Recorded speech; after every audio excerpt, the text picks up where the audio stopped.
na-recommend po kami para makakuha ng voucher program for high school po yung anak ko. So yung buong high school niya from first year to fourth year, meron pong voucher program for that. So malaking tulong na malaman na meron kaming mga benepisyo na makakatulong sa akin.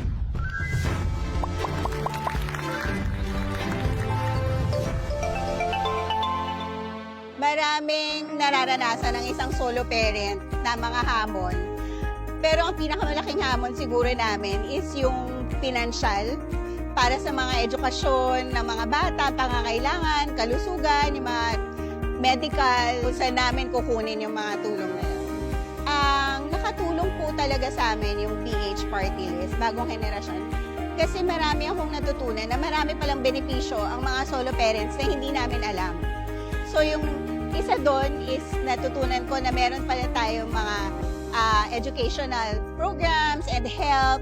Tapos meron din po tayong mga, katulad dito, meron tayong medical mission. So meron pong program pala ang PhilHealth para sa mga magulang katulad ko na makakatulong talaga sa mga gamot na mga pangangailangan po namin. Para po sa amin, ang pinakamalaking nagbago po sa akin as a solo parent is nakakuha po kami ng voucher program from DepEd with the help of BH na na-recommend po kami for high school po yung anak ko.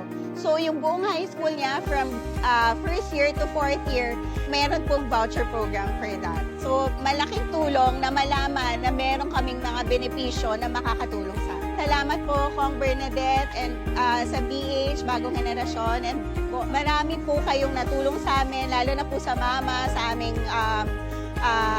ministry, kasi marami po kaming natutunan as solo parents at marami po kaming na-reach out na mga solo parents para dito po sa mga mission. Salamat po sa support nyo sa mga ginagawa po namin as solo parents. Ako po si Amanda Layug Lauzon and this is Cerise Sofia Lauzon.